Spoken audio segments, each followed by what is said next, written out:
Hello friends, welcome to my channel Sharmi's kitchen and blog. আজ আপনাদের সাথে আমি আরেকটি রেসিপি নিয়ে চলে এসেছি।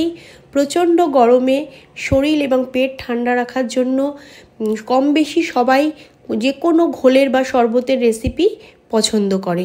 তাই আজ আমি খুবই সহজ পদ্ধতিতে গন্ধরাজ লেবুর ঘোল তৈরি করব। তাই আজ কিভাবে গন্ধরাজ লেবুর ঘোল তৈরি করছি চলুন দেখে নেওয়া যাক।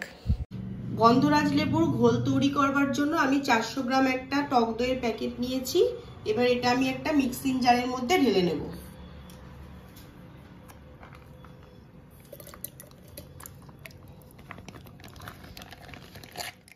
চিনিটা আমি গুঁড়ো করে নিয়েছি, কেননা গুঁড়ো করে দিলে খুব ভালো হয়, তা চিনির দানাটা মুখে পড়ে না আর তাড়াতাড়ি হয়ে যায়, খেতেও খুব ভালো লাগে। আমি 400 গ্রাম টক দই নিয়েছি, তার জন্য আমি এখানে 6 চামচ গুঁড়ো চিনি দিচ্ছি। আপনারা যেরকম মিষ্টি পছন্দ করবেন সেই রকম দেবেন।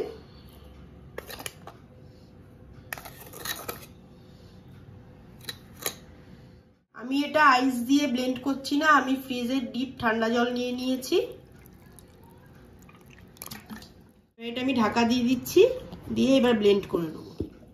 খুব সুন্দর করে আমার এটা ব্লেন্ড করা হয়ে গেছে, দেখুন কত সুন্দর হয়েছে।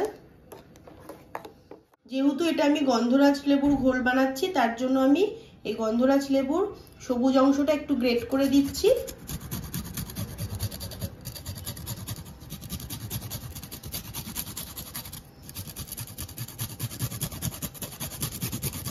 গন্ধরাজ লেবুর রস দিয়ে দেব।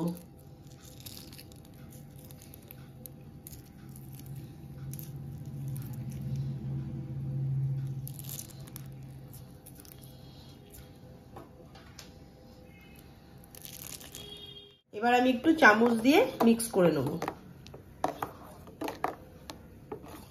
আমি এই লেবুর রস দেওয়ার পর আর মিক্সিতে ব্লেন্ড করলাম না, আগেই ভালো করে নিয়েছি, মানে যাতে গন্ধটা খুব সুন্দর থাকে, তার জন্য আমি এখন চামচ দিয়ে এটাকে ভালো করে মিক্স করে নিচ্ছি। আমি দুটো মাটির গ্লাস নিয়েছি, এবার আমি গন্ধরাজ লেবুর ঘোলটাই গ্লাসে ঢেলে নেব।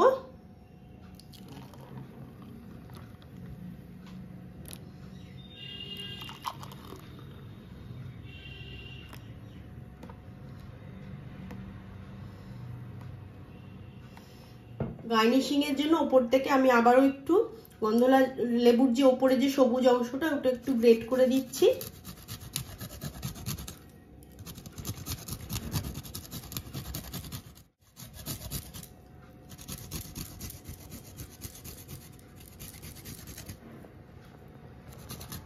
মানে গন্ধরাজ লেবুকে দুটো স্লাইস করে কেটে নিয়েছি, ওপর থেকে দিয়ে দিচ্ছি। তৈরি হয়ে গেল আমার গন্ধরাজ লেবুর ঘোল।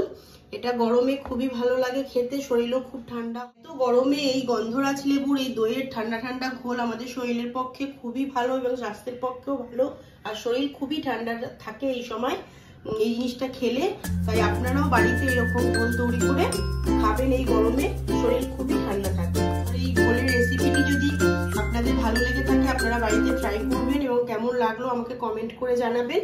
আর আমার এই ভিডিওটি যদি আপনাদের ভালো লেগে থাকে তাহলে আপনারা লাইক, কমেন্ট, শেয়ার, সাবস্ক্রাইব করবেন আর পাশের বেল আইকনটিকে ক্লিক করে রাখবেন, যাতে নেক্সট কোনো ভিডিও ছাড়ার সাথে সাথে আপনাদের কাছে নোটিফিকেশন পৌঁছে যায়। আপনারা ভালো থাকবেন, সুস্থ থাকবেন, আবার দেখা হচ্ছে নেক্সট ভিডিওতে। টাটা।